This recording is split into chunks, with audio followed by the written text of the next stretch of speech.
Siddharth Devaya. I'm going through a rough phase, Siddharth. ಟೈಟಲ್ನ Kannada ಮಾತ್ರ ಅಲ್ಲ ಇಂಗ್ಲಿಷ್ನಲ್ಲಿ ಇಡ್ತಾರೆ. ಬಟ್ ನಿಮ್ಮ ಅಚ್ಚ ಕನ್ನಡ ನೋಡಿ ತುಂಬಾ ಖುಷಿ ಆಯ್ತು. ಸಿನಿಮಾಗೆ ಆಕ್ಚುಲಿ ಲ್ಯಾಂಗ್ವೇಜ್ ಇರುವುದಿಲ್ಲ. ಸಿನಿಮಾ ನೋಡ್ಬೇಕಾದ್ರೆ ಕರ್ನಾಟಕದವ್ರಿಗೆ ಗೊತ್ತು ಆ ಭಾಷೆ ಸೊಗಡು ಗೊತ್ತಿರುತ್ತೆ. ಬೆಂಗಳೂರಲ್ಲಿ ಒಂದಷ್ಟು ವರ್ಷ ಇದ್ದೀರಾ, ಆದ್ರೂ ಉತ್ತರ ಕರ್ನಾಟಕ ಒಂದು ಶೈಲಿ ಇರ್ಬೋದು, ಇನ್ನೂ ನೀವು ಬಿಟ್ಟಿಲ್ಲ. ಬಳಕೆ ಅಷ್ಟೇ, ಆ ಕಡೆಯಿಂದ ಬಂದಿನಿ ಅಂತ ಬಳಸ್ಕೊಳ್ತೀವಿ. ಇಲ್ಲ, ಒಂದ್ ರೀತಿ ಜಗತ್ತು ಪ್ರಪಂಚ ವಿಚಿತ್ರವಾಗಿದೆ, ಇಲ್ಲಿ ನಮ್ಮೂರೇ ಬೆಸ್ಟ್ ಅನ್ನೋ ರೀತಿ ಅನ್ಸುತ್ತೆ. ಈಗ ಅಫ್ಕೋರ್ಸ್ ನಮ್ಮೂರು ನಮ್ಗೆ ಚಂದ ಅನ್ಸುತ್ತೆ. ಮತ್ತೆ ಅದು ಹುಟ್ಟೂರು, ಇದು ಬದುಕನ್ನ ಕಟ್ಕೊಳ್ತಿರುವಂತ ಒಂದು ಊರು. ಚೆನ್ನಾಗಿದೆ ಅಂದ್ರೆ ಚೆನ್ನಾಗಿದೆ ಅಂತ ಹೇಳೋದಿಲ್ಲ, ಅವರು ಬೇರೆನೇ ಭಾಷೆ ಬಳಸಿ ಹೇಳ್ತಾರೆ. ಈ ಶೂಟಿಂಗ್ ಮಾಡಕ್ ಅಲ್ಲಿ ಒಬ್ಬ ಬಂದು ಫಸ್ಟ್ ಫೋಟೋ ತಗೊಂಡು ಯಾವ ಊರವರು ಇಲ್ಲೇ ಯಾವ ಸ್ವಾಮಿ ಇಲ್ಲಿ ಇಲ್ಕೊಂಡ್ಲೇ. I frankly have no clue what I'm doing here. ಉತ್ತರ ಕರ್ನಾಟಕದ ಹುಲಿ ಯಾರು ಹೇಳಿ? ನವೀನ್ ಶಂಕರ್ ಅವರು ಸದ್ಯಕ್ಕೆ ಹೊಸ ಸಿನಿಮಾ ಮೂಲಕ ಬರ್ತಿದ್ದಾರೆ. ಅದುವೇ ನೋಡಿದವರು ಏನಂತಾರೆ. ನೋಡಿದವ್ರು ಏನಂತಾರ್ರಿ? ನೋಡಿದಾರ 31 ಮೇಲೆ ಕೇಳ್ಬೇಕು ಏನಂತಾರ ಅಂತಂದು. ಟ್ರೈಲರ್ ನೋಡಿದವ್ರು ಅಂತೂ ಚಲೋ ಅಂತಂದಾರ. ಈಗ ಸಿನಿಮಾ ನೋಡಿದವ್ರು ಏನಂತಾರ ನೋಡ್ಬೇಕು. ಒಂದಷ್ಟು ಸಿನಿಮಾಗಳನ್ನ ಮಾಡ್ತಾ ಬರ್ತಿದ್ದೀರಾ. ಪ್ರತಿ ಬಾರಿ ನಿಮ್ಮ ಸ್ಕ್ರಿಪ್ಟ್ ಯೂನಿಕ್ ಆಗಿರುತ್ತೆ. ಯಾವ ರೀತಿ ಚೂಸ್ ಮಾಡ್ತೀರಾ ಸ್ಕ್ರಿಪ್ಟ್ಗಳನ್ನು? ಪ್ರತಿ ಸರಿನೂ ಸ್ಕ್ರಿಪ್ಟ್ ಕೇಳಬೇಕಾದ್ರೆ ಫಸ್ಟ್ ಟೈಮ್ ಕೇಳಬೇಕಾದ್ರೆ ಅದ್ರದ್ದು ಇಂಪ್ಯಾಕ್ಟ್ ಇರ್ತಿತ್ತಲ್ಲ, ಅದು ಮನಸ್ಸಿಗೆ ಹಿಡಿಸ್ತಂದ್ರೆ ಸಾಕು ಅಷ್ಟೇ. ಇನ್ನು ಮೇಲೆ ಆ್ಯಕ್ಚುಲಿ ಸ್ವಲ್ಪ ಚಾಯ್ಸಸ್ ಕ್ರಿಟಿಕಲ್ ಆಗ್ತಾವೆ. ಅಂದರೆ ಹೋಗ್ತಾ ಅಂದರೆ ಒಂದು ಮಾರ್ಕೆಟ್ ಅಂತ ಬರುತ್ತೆ. ಇಷ್ಟು ದಿವಸ ಮಾರ್ಕೆಟ್ ಬಗ್ಗೆ ಅಷ್ಟು ಜ್ಞಾನ ಇರಲಿಲ್ಲ. 4 ಪಿಕ್ಚರ್ ರಿಲೀಸ್ ಮಾಡಿ ಡಿಸ್ಟ್ರಿಬ್ಯೂಟರ್ಸ್ ಜೊತೆಗೆ ಟೈಮ್ ಕಳೆದು ಥಿಯೇಟ್ರಿಗೆ ಹೋಗಿ ಬಿಸ್ನೆಸ್ನ ನೋಡಿಕೊಂಡು ಆ ಅನುಭವ ಸಿಕ್ಕ ಮೇಲೆ ಇವಾಗ ಮಾರ್ಕೆಟ್ನು ತಲೆಗೆ ಇಟ್ಕೊಂಡು ಚೂಸ್ ಮಾಡೋಕ್ಕೆ ಶುರು ಮಾಡ್ತೀವಿ. ಮೊದಲೆಲ್ಲನೂ ಹಿಡಿಸಿದ್ರೆ ಸಾಕು, ಮನಸ್ಸಿಗೆ ಹಿಡಿಸಿದ್ರೆ ಸಾಕು ಅಂತ. ಇವಾಗ ಓಕೆ, ಎಷ್ಟು ಜನರಿಗೆ ಇದು ಹಿಡಿಸ್ಬೋದು ಅನ್ನೋದನ್ನು ತಲೆ ಕುಂದಿರುತ್ತೆ. ಇವಾಗ ಲಾರ್ಜರ್ ಆಡಿಯನ್ಸ್ಗೆ ಪಿಚ್ ಮಾಡೋಕ್ಕೆ ಪ್ರಯತ್ನ ಪಡ್ತೀವಿ. ಸೊ ಹಾಗೆ ಪಾತ್ರಗಳ ಬಗ್ಗೆ ಬಂದಾಗ it should drive you, it should create a drive ಅಂತಾರಲ್ಲ. ಅಂದರೆ ನಿಮ್ಮ ಒಳಗೆ ಅದು ಮಾಡಬೇಕು ಅನ್ನುವಂಥ ಆಸೆ ಹುಟ್ಟಬೇಕು. ಹಾಗೆ ಇತ್ತಪ್ಪ ಅಂದರೆ ಸಾಕು, ತಗೋತೀನಿ. ಇತ್ತೀಚೆಗೆ ಕನ್ನಡ ಸಿನಿಮಾಗಳಲ್ಲೇ ಪ್ಯಾನ್ ಇಂಡಿಯಾ ಸಿನಿಮಾ ಅನ್ನೋ ಕಾನ್ಸೆಪ್ಟ್ ಬಂದಿದೆ, ಅದು ನಿಮಗೂ ಗೊತ್ತಿರೋವಂಥದ್ದೇ. ಸೊ ಟೈಟಲ್ನ ಕನ್ನಡ ಮಾತ್ರ ಅಲ್ಲ ಇಂಗ್ಲೀಷ್ನಲ್ಲಿ ಇಡ್ತಾರೆ. ಬಟ್ ನಿಮ್ಮ ಅಚ್ಚ ಕನ್ನಡ ನೋಡಿ ತುಂಬ ಖುಷಿ ಆಯಿತು. ನೋಡಿದವರು ಏನಂತಾರೆ ಅನ್ನೋವಂಥದ್ದು ಅದೊಂದು ರೀತಿ ಕನೆಕ್ಟ್ ಆಗುತ್ತೆ ಕನ್ನಡದವರಿಗೆ. ಬಟ್ ಪರಭಾಷೆಯವರು ಏನಾದರೂ ಸಿನಿಮಾ ನೋಡಬೇಕು ಅನ್ನೋಂಥ ಆಸೆ ಪಡೋರು ಯಾವ ರೀತಿ ಕನೆಕ್ಟ್ ಆಗುತ್ತೆ ಅಂತ? ಸಿನಿಮಾಗೆ ಆ್ಯಕ್ಚುಲಿ ಲ್ಯಾಂಗ್ವೇಜ್ ಇರುವುದಿಲ್ಲ.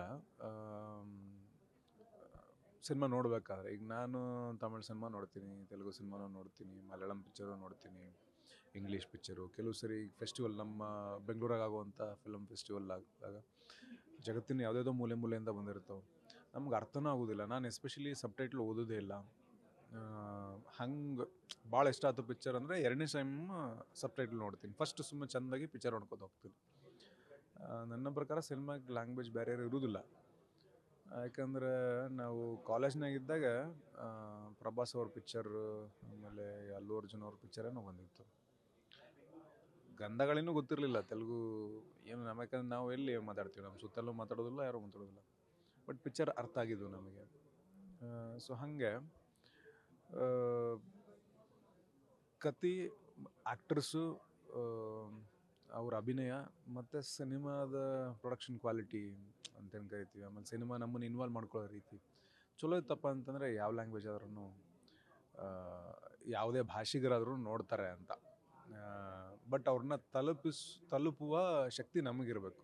ಅಂದರೆ ಒಂದು ನಿರ್ಮಾಣ ಸಂಸ್ಥೆಗೆ ಈಗ ಪ್ರಚಾರ ಮಾಡೋಕ್ಕೆ ಅಂತ ಒಂದು ಬಜೆಟ್ ಹಾಕೋತೀವಲ್ಲ, ಆ ಬಜೆಟ್ ಮ್ಯಾಗೂ ನಿರ್ಧಾರ ಆಕೈತಿ. ಆ್ಯಂಡ್ ಕೆಲವೊಂದಿಷ್ಟು ರೀಜ್ನಲ್ ಕತೆಗಳು ಇವಾಗ ಎಕ್ಸೆಪ್ಟ್ ಆಗ್ಬಿಟ್ಬೋದು ಅಲ್ವಾ. ಈಗ ಕಾಂತಾರ ಅಂತ ತಗೊಂಡ್ರೆ ರೀಜ್ನಲ್ಲಿ ಇಲ್ಲಿ ನಮ್ಮ ಕರ್ನಾಟಕದವ್ರಿಗೆ ಗೊತ್ತು, ಆ ಭಾಷೆ ಸೊಗಡು ಗೊತ್ತಿರುತ್ತೆ. ಅದನ್ನು ತೆಲುಗುಗೆ ಮಾಡಬೇಕಾದ್ರೆ ತೆಲುಗುಲಿರುವಂಥ ಒಂದು ಭಾಗದ ಭಾಷೆನ ಅವ್ರು ಬಳಕೆ ಮಾಡ್ಕೊಂಡ್ರು. ಹಾಗೆ ಪಿಕ್ಚರ್ ಚಲೋ ಇರಬೇಕಷ್ಟೆ, ನಮಗೆ ಕನೆಕ್ಟ್ ಆಗಬೇಕು. ಅಷ್ಟಾದರೆ ಸಾಕು, ಎಲ್ಲ ಕಡೆ ತಲುಪ್ಬೋದು. ಕನ್ನಡದಲ್ಲಿ ಇಷ್ಟು ಸಿನಿಮಾಗಳನ್ನು ಮಾಡಿದ್ದೀರಾ, ಬೆಂಗಳೂರಲ್ಲಿ ಒಂದಷ್ಟು ವರ್ಷ ಇದ್ದೀರಾ, ಆದರೂ ಉತ್ತರ ಕರ್ನಾಟಕ ಒಂದು ಶೈಲಿ ಇರ್ಬೋದು, ಮಾತಾಡೋವಂಥ ರೀತಿ ಇರ್ಬೋದು, ಸ್ಲ್ಯಾಂಗ್ ಇನ್ನೂ ನೀವು ಬಿಟ್ಟಿಲ್ಲ. ಪ್ರತಿ ಇಂಟರ್ವ್ಯೂನಲ್ಲೂ ಇರಬಹುದು ಅಥವಾ ಆಫ್ ದಿ ರೆಕಾರ್ಡ್ ಮಾತಾಡಿಸಿದಾಗಲೂ ಅದೇ ಭಾಷೆನಲ್ಲೇ ಮಾತಾಡ್ತಾ ಇರ್ತೀರಾ. ಅದು it's just love, of course love, but ಅದನ್ನೇನು ಪ್ರೀತಿ ಅಥವಾ ವಿಶೇಷವಾಗಿ ಅಂತೇನು ಹೇಳ್ಕೊಳ್ಳೋಂಥ ಅವಶ್ಯಕತೆ ಇಲ್ಲ. ಈಗ ಬಂದ್ರಪ್ಪ ಅಂತಂದ್ರೆ ನಾವು ಎಲ್ಲಿಂದ ಬಂದಿರ್ತೀವಿ ಅಲ್ಲಿಂದ ಮಾತಾಡ್ಕೊಳ್ಳೋದು ಅವಶ್ಯಕತೆ ಇರ್ತೈತಿ ಅಂತ ನನ್ನ ಭಾವನೆ. ಹಂಗೆ ಮಾತಾಡಿರೋನ ಬೆಸ್ಟು ಅಂತ. ಅಷ್ಟು ವೈವಿಧ್ಯತೆ ಸಿಗ್ತೈತಲ್ಲ. ಈಗ ಎಲ್ಲರೂ ಒಂದೇ ಥರ ಮಾತಾಡೋದಕ್ಕಿಂತ, ಈಗ ನಾನು ನಾರ್ತ್ ಕರ್ನಾಟಕದಿಂದ ಬಂದೀನಿ, ನಾನು ನಮ್ಮ ಭಾಷೆ ಮಾತಾಡ್ತೀನಿ. ಮಂಗಳೂರಿಂದ ಬಂದರು ಅವರು ಆ ಕಡೆ ಸ್ಲ್ಯಾಂಗ್ನೇ ಮಾತಾಡ್ತಾರೆ. ಇನ್ನು ನಮ್ದ್ರಾಗೇನೆ ಆ್ಯಕ್ಚುಲಿ ನೀವು ಬೀದರ್ ಕಡೆ ಹೋದ್ರೆ ಪಟ್ ಅಂತ ಏನು ಬಿ ಹೋಗಿ ಬಿ ಬಾರ್ ಬಿ ಅದು ಶುರು ಆಕೈತಿ. ಬಿಜಾಪುರದ್ದು ಒಂದು ಸ್ವಲ್ಪ ಶುರು ಆಕೈತಿ. ಸೊ ನಮ್ಮಲ್ಲಿರುವಂಥ ವೈವಿಧ್ಯತೆಗಳು ಫಸ್ಟ್ ನಾವು ಭಾಷೆ ಅಂತ ಬಂದಾಗ ಬಳಸ್ಬೇಕಲ್ಲ. ಸೊ ಆ ಬಳಕೆ ಅಷ್ಟೇ, ಆ ಕಡೆಯಿಂದ ಬಂದೀನಿ ಅಂತ ಬಳಸಾಕತ್ತೀನಿ. ಈಗ ಸಿನಿಮಾದಾಗ ಹೆಂಗೂ ನಾವು ಇಲ್ಲಿ ಭಾಷೆ ಮಾತಾಡ್ತೀವಿ, ಅಥವಾ ಪಾತ್ರ ಅಲ್ಲಿದ್ದಾಗ ಅಲ್ಲಿದ್ದು ಮಾತಾಡ್ತೀವಲ್ವ, ನಾವು ಎಲ್ಲಿಂದ ಬಂದೀವಿ ಅದು ಮರಿಬಾರ್ದು. ಈಗ ಸಿನಿಮಾದಲ್ಲಿ ನಿಮ್ಮ ವೆಯ್ಟ್ ಲಾಸ್ ಅನ್ನೋವಂಥದ್ದು ನೋಡಿದ್ವಿ. ಒಂದಷ್ಟು ವೆಯ್ಟ್ ಲಾಸ್ ಮಾಡಿದ್ದೀರಾ ಸಿನಿಮಾಗಾಗಿ. ಎಷ್ಟು, ಏನು? ಅದು ಲಾಸ್ಟ್ ಶಾರ್ಟ್ನಾಗ ಬಂದಿದ್ದು ಆವಾಗ 50 kg ಇದ್ದೆ. ಸಿನಿಮಾ ಶುರು ಮಾಡಬೇಕಾದ್ರೆ 55 ಏನೋ ಇದ್ದೆ. ಹೋಗ್ತಾ ಹೋಗ್ತಾ ಒಂದು 2 kg ಕಮ್ಮಿ ಆದೆ. ಲಾಸ್ಟ್ಗೆ ಅಲ್ಲಿ ಅಂದರೆ ಫಿಸಿಕಲ್ ಟ್ರಾನ್ಸ್ಫಾರ್ಮೇಷನ್ ಮಾಡೋ ಟೈಮಿಗೆ 12+ ಏನೋ ಕಮ್ಮಿ ಆಗಿದ್ದು. 12-13 kg ಒಂದೇ ಸರಿಗೆ ಇಳಿಸಿದ್ದು. ಅದು ಅಷ್ಟು ಗ್ರ್ಯಾಜುವಲಾಗಿ ಚೇಂಜ್ ಕಾಣಿಸ್ಲಿ ಅಂತ ಅಂದ್ಕೊಂಡು. ಅದು ಅಟ್ಲೀಸ್ಟ್ ಅದು ನೋಟಿಸ್ ಮಾಡಾಕತ್ತಿದ್ದಾಗಲಿ ಅಥವಾ ಅದರದ್ದು ಇಂಪ್ಯಾಕ್ಟ್ ಆಗಲಿ ಈಗ ಖುಷಿ ಕೊಡತೈತಿ. ಆವಾಗ ಸ್ವಲ್ಪ ಒದ್ದಾಡಿದ್ವಿ ಅಷ್ಟೇ. ಬೆಂಗಳೂರು ಬಗ್ಗೆ ಇರೋವಂಥದ್ದೇ ಡೈಲಾಗ್ ನಾವು ಕೇಳಿದ್ವಿ, ಬೆಂಗಳೂರು ಮಂದಿ ಬಗ್ಗೆ.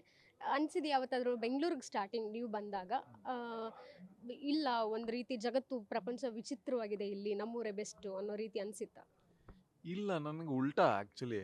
ಅಂದರೆ ನಾನು ಹೇಳತ್ತಿದ್ದು ಉಲ್ಟಾ ಅಂದರೆ, ಈಗ ಅಫ್ಕೋರ್ಸ್ ನಮ್ಮೂರು ನಮ್ಗೆ ಚಂದ ಅನ್ಸುತ್ತೆ, ಮತ್ತು ಅದ್ರ ಮ್ಯಾಗ ಒಲವು ಸೆಳೆತ ಎಲ್ಲನೂ ಜಾಸ್ತಿ ಇರ್ತೈತಿ.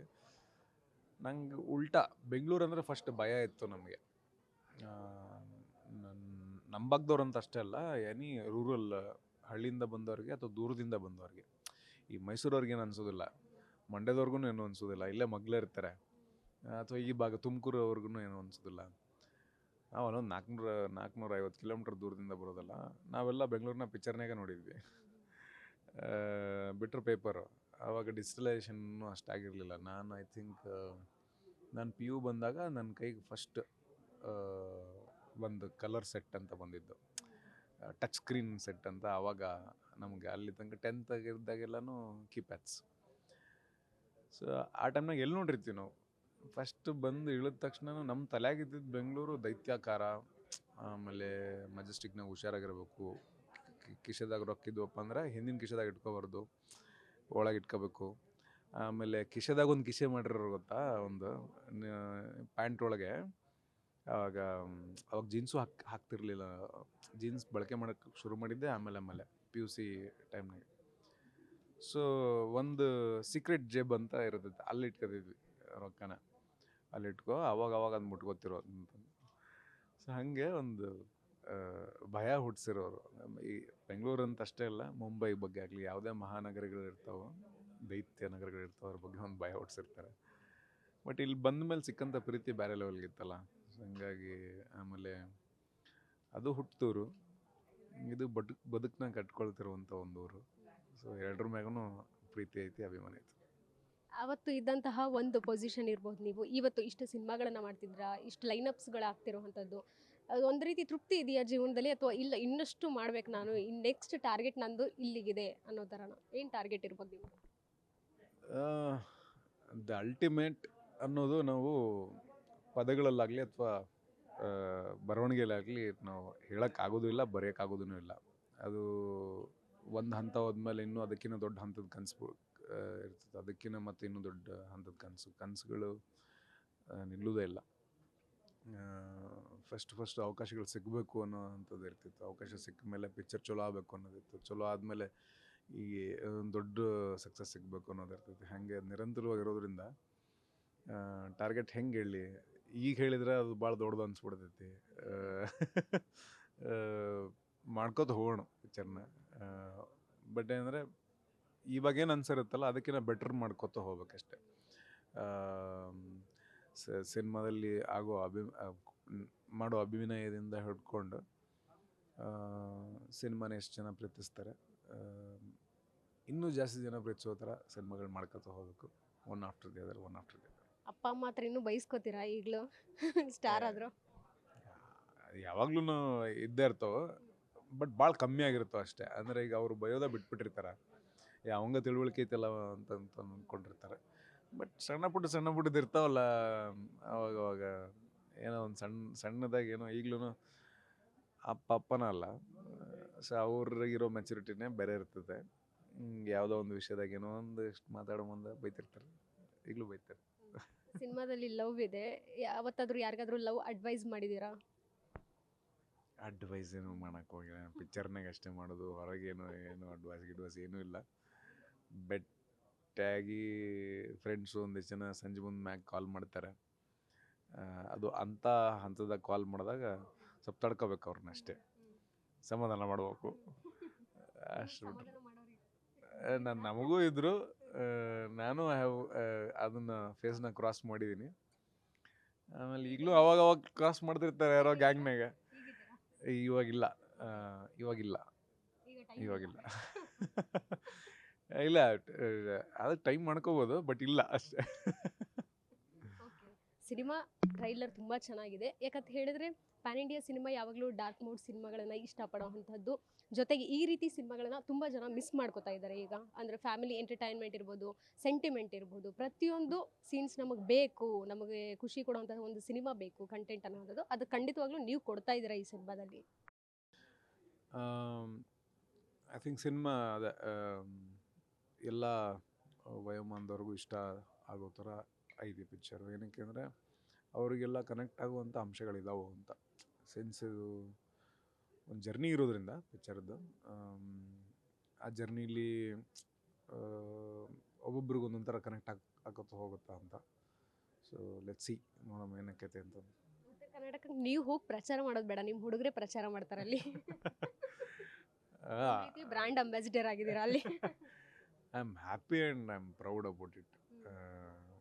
ಹಂಗೆ ಅವ್ರಿಗೆ ಕರೆದಾಗಲಿ, ಅವ್ರು ಖುಷಿಯಿಂದ ಬಂದು ಮಾತಾಡಿದಾಗಲಿ, ನಮ್ಮ ಕಡೆಯಿಂದ ಹೀರೋಗಳು ಯಾರೂ ಇರಲಿಲ್ಲ ಅಂತಂದಾಗ ಅದೊಂದು ಸ್ವಲ್ಪ ಬೇರೆ ಥರ ಅನ್ಸುತ್ತೆ, ಎಮೋಷ್ನಲ್ ಅನ್ಸುತ್ತೆ. But at the same time ಅವ್ರು ಹಂಗಂದಾಗೆಲ್ಲನೂ ಖುಷಿ ಆಕೈತಿ. ಎಲ್ಲ ಭಾಗದಾಗಿಂದನೂ ಹೀರೋಗಳು ಇರಬೇಕು, ಎಲ್ಲ ಭಾಗದಿಂದ ಡೈರೆಕ್ಟರ್ಸ್ ಬರಬೇಕು, ಎಸ್ಪೆಷಲಿ ಡೈರೆಕ್ಟರ್ಸು, ಸೊ ದಟ್ ಅವರು ಆ ಸೊಗಡನ್ನ ತರ್ತಾರಲ್ಲ ಅಂತ, ಜನರಿಗೆ ತಲುಪಿಸ್ತಾರಲ್ಲ ಅಂತ.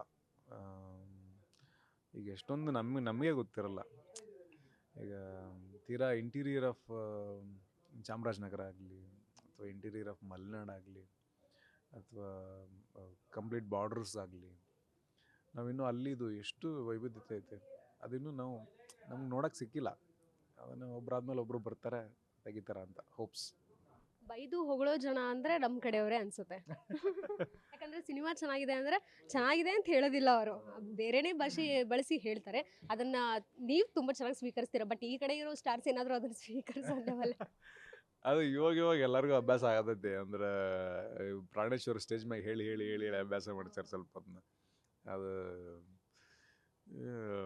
ಮಂದಿ ಬೈದಿರಲಿ, ನಾವು ಅಪ್ಪರೇ ಜಗ್ಗದ್ದು ಶುರುವೇ ಅಲ್ಲಿಂದ ಶುರು ಆಕಿತ್ತು. ನಾವು ಪಿಕ್ಚರ್ ನೋಡಿದಾಗ ರಪ್ಪ ಅಂತ ಬಂದ್ಬಿಡ್ತೈತೆ ಅದು. ಇನ್ನೊಂದು ಸೊಳ ಮಕ್ಕಳು ಬಾರಿ ಮಾಡ್ರಲ್ಲ ಅಂತಂದು ಡೈರೆಕ್ಟಲ್ಲಿ ಆ್ಯಕ್ಚುಲಿ ಈ ಶೂಟಿಂಗ್ ಮಾಡತ್ತಿದ್ವಿ ಗಡ ಹತ್ರ, ಗಜೇಂದ್ರ ಗಡ ಹತ್ರ ಶೂಟಿಂಗ್ ಮಾಡತ್ತಿದ್ವಿ. ಆಮೇಲೆ ಬಾದಾಮಿ ಹತ್ರ ಶೂಟಿಂಗ್ ಮಾಡಬೇಕಿತ್ತು.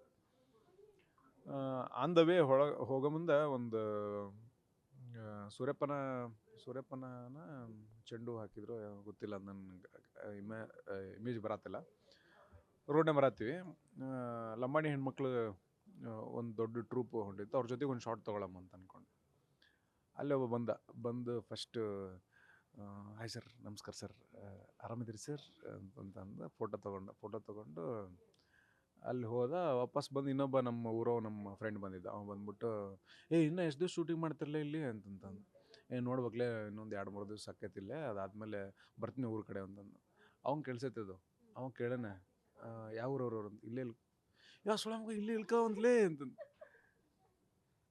ಅಂತ ಜೋರಾಗಿ ಅದು ನಾನು ಹಿಂಗೆ ತೋರ ಸರ ಇಲ್ಲೇ ಇಲ್ಕಲ್ರಿ ನೀವು ಅದು ಪಟ್ಟಂತ ಹಿಂಗೆ ಚೇಂಜ್ ಆಯ್ತು ಸೊ ಅದು ವೆರಿ ಕಾಮನ್. ಆಮೇಲೆ ಅದು ಮಾತಾಡಿ ಭಾಳ ಕಾಮನ್ ಆಗೈತೆ. ಆಮೇಲೆ ಯಾರು ಬೈಬೇಕನ್ನೋ ಇಂಟೆನ್ಷನ್ದಾಗ ಅಂದ್ ಬೈಯೋದಿಲ್ಲ ಅಲ್ಲ. ಸೊ ಹಿಂಗಾಗಿ ಅದೇ ಓಕೆ, ಆಲ್ ದ ಬೆಸ್ಟ್ ನಿಮ್ಮ ಸಿನಿಮಾಗೆ. ಇನ್ನಷ್ಟು ಜಲಕ್ಗಳನ್ನು ಆಗಾಗ ಬಿಡ್ತಾ ಇರಿ. ಈಗ ಹೆಂಗೋ ಟ್ರೈಲರ್ ಬಿಟ್ಟಿದ್ದೀರಾ, ಸಾಂಗ್ ಬಿಟ್ಟಿದ್ದೀರಾ, ನೆಕ್ಸ್ಟ್ ಏನು ಬಿಡ್ತೀರಾ? ಸಿನಿಮಾನೇ ಇವಾಗ ಬೇಬಿಗಳ ದಿನಕ್ಕೆ ಏನಾದರೂ ಬಿಡ್ತೀರಾ? ಈಗ ಜನವರಿ 31ಕ್ಕೆ ಸಿನಿಮಾನ ರಿಲೀಸು. ಈ ಸಿನಿಮಾ ರಿಲೀಸ್ಗೂ ಬಿಫೋರ್ ಒಂದು ಸಾಂಗ್ ಬರ್ತೈತಿ ಕ್ಲೈಮ್ಯಾಕ್ಸ್ನಾಗ. ಅದು ಒಬ್ಬರು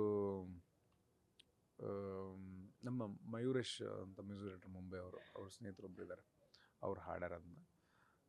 ಅದು ಒಂದು ಹಾಡು ಇಂಗ್ಲೀಷ್ನಾಗ ಐತೆ. ಅದು ನನಗೆ ಎಂಟೈರ್ ಆಲ್ಬಮ್ ಇಷ್ಟ, ಬಟ್ ಆ ಸಾಂಗ್ನ ಭಾಳ ಸರಿ ಕೇಳೀನಿ. ಆ ಸಾಂಗ್ನ ಭಾಳ ಸರಿ ಕೇಳಿದ್ದೀನಿ. ಬಿಕಾಸ್ ಆ ಪೋರ್ಷನ್ ಶೂಟ್ ಮಾಡ್ಬೇಕಾದ್ರೆ ಆ ಹಾಡು ಕೇಳಿದಾಗೆಲ್ಲ ಆ ಫೀಲ್ ಕೊಡೋದು, ಆ ಶೂಟಿಂಗ್ ಮಾಡೋವಂಥ ಸಂದರ್ಭಗಳದ್ದು ಫೀಲ್ ಕೊಡೋದು. ಸೊ ಇದು ಕೇಳ್ಕೊಂಡಿರ್ತೀವಿ.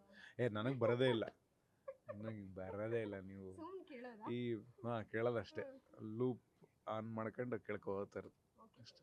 ಆಲ್ ದ ಬೆಸ್ಟ್ ಸರ್ ನಿಮ್ಮ ಸಿನಿಮಾಗೆ. ಅದೆಷ್ಟು ನಟ ನವೀನ್ ಶಂಕರ್ ಅವರ ಮಾತಾಗಿತ್ತು. ಕ್ಯಾಮರಾಮನ್ ಅಜಯ್ ಜೊತೆ Keerthi Bachal, guarantee news, Bengaluru. Guarantee news, ಸುದ್ದಿ ಖಚಿತ, ನ್ಯಾಯ ನಿಶ್ಚಿತ.